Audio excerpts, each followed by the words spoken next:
अस्सलाम वालेकुम गाइस, आप सबका क्या हाल है। और मुझे उम्मीद है कि आप सब लोगों को हमारी वीडियोस तो अच्छी लगती होंगी और आप लोगों ने हमारे चैनल को सब्सक्राइब भी कर दिया होगा। अगर नहीं किया तो फ़ौरन से कर दीजिएगा। और आप लोग तो हमारी ये रमज़ान की सीरीज़ भी शुरू से देख रहे होंगे और आप लोगों को और अंबिया की भी स्टोरी सुननी है। आज हमारी स्टोरी का उन्वान है हज़रत आदम अलैहिस्सलाम। लेकिन वीडियो शुरू होने से पहले आपने किस अंबिया की स्टोरी सुननी है वो हमारे कमेंट सेक्शन में ज़रूर बताइएगा। तो चलते हैं वीडियो की तरफ। बहुत वक्त पहले जब अल्लाह ताला ने ये सूरज, चाँद, सितारे और ज़मीन बनाई, उस वक्त अल्लाह ताला को ये अपनी तख्लीक नामुकम्मल लगी। तो अल्लाह ताला ने अपने फरिश्तों को कहा कि ज़मीन से मिट्टी लेकर आओ। और फिर अल्लाह ताला ने उस मिट्टी से एक इंसान बनाया जिसका नाम रखा आदम अलैहिस्सलाम। जब अल्लाह ताला ने इंसान बनाया तो फिर वो 40 साल तक हिला ही नहीं। और फिर जब इब्लीस ने वो इंसान को देखा तो इब्लीस डर गया। और फिर 40 साल के बाद अल्लाह ताला ने उस इंसान में रूह फूंकी और जब रूह उसके सिर में दाखिल हुई तो छींक पड़ा और जब उसके आँखों में दाखिल हुई तो उसने आंखें खोली और उसको चारों तरफ रसीले फल नजर आए। और फिर उसके बाद रूह उनके पेट तक पहुंची। जब उनको भूख का एहसास हुआ तो उनको चारों तरफ रसीले फल नजर आए और वो फलों की तरफ गए और उनके पैरों तक रूह नहीं पहुंची थी तो गिर गए। तब अल्लाह ताला ने इज्जत की निशानी के तौर पर सारे फरिश्तों और इब्लिस को कहा कि हज़रत आदम अलैहिस्सलाम के सामने सजदा करें। सारे फरिश्तों ने आदम अलैहिस्सलाम के सामने सजदा किया मगर इब्लिस ने नहीं किया क्योंकि उसको लगता था कि वो बहुत बेहतर है क्योंकि वो आग से बना है। तो अल्लाह ताला ने इब्लिस की नाफरमानी की वजह से उसको जन्नत से निकाल दिया। और फिर उस दिन से इब्लीस को शैतान का नाम दे दिया गया और फिर शैतान को जहन्नुम में फेंक दिया गया। और उस दिन से शैतान इंसानों पर बहुत नाराज़ था क्योंकि वो जन्नत में रहता था और इंसानों की वजह से ही उसको जन्नत से निकाल दिया गया। और फिर शैतान ने इंसानों को गुमराह करने की कसम खाई। और फिर अल्लाह ताला ने हज़रत आदम अलैहिस्सलाम को सारे परिंदों और जानवरों के नाम सिखाए।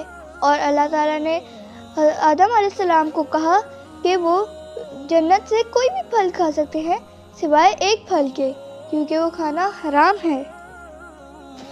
और हज़रत आदम अलैहिस्सलाम अपना ज़्यादा वक्त जन्नत के जानवरों के साथ खेलने में ही बिताते थे।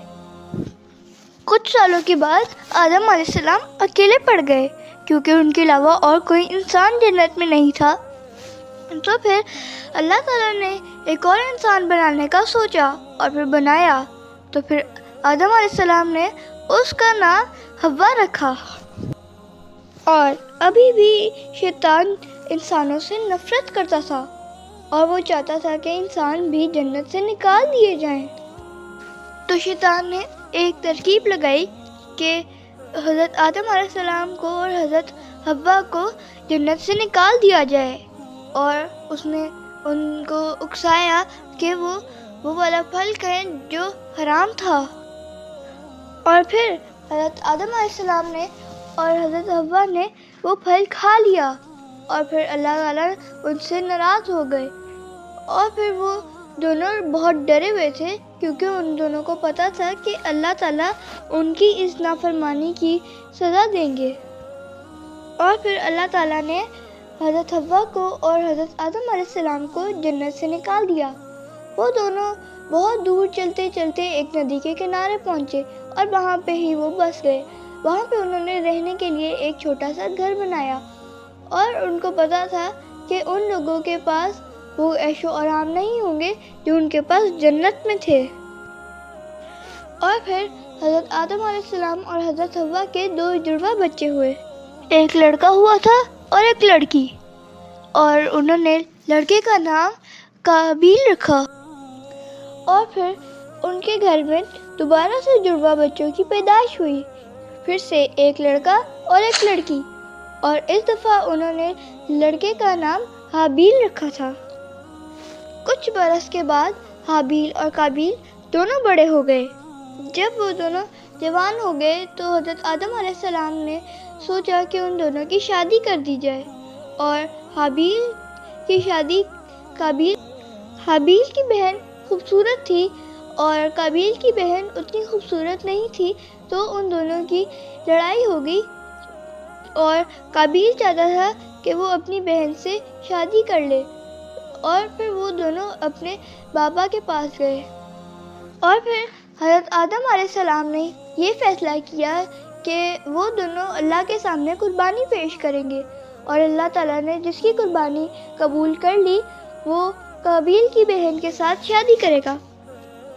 حابیل نے اپنے بکریوں کے جھنڈ میں سے سب سے بہترین میمنے کو چنا، جبکہ قابیل نے اپنے سبزیوں میں سے سب سے خراب سبزیوں کو چنا، اور اللہ تعالیٰ نے حابیل کی قربانی قبول کی، اور پھر یہ فیصلہ کیا گیا کہ حابیل کی شادی قابیل کی بہن سے ہوگی، مگر قابیل بالکل بھی یہ نہیں چاہتا تھا، اور وہ غصہ تھا، اور قابیل اتنا ناراض تھا کہ وہ حابیل کو قتل کرنا چاہتا تھا۔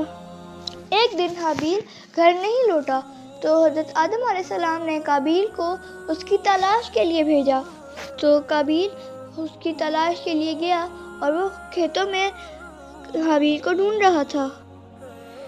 آخر کار قابیل کو حابیل گھر کی طرف لوٹتا نظر آیا، اور قابیل ابھی بھی حابیل سے بہت غصہ تھا، اور ان دونوں کی لڑائی ہو گئی، تو قابیل نے حابیل کو مارنے کے لیے ایک پتھر اٹھا لیا، اور پھر حابیل نے کہا کہ اگر تم مجھے مارنا چاہتے ہو تب بھی میں تمہیں کچھ نہیں کہوں گا، کیونکہ میں اللہ تعالیٰ سے ڈرتا ہوں۔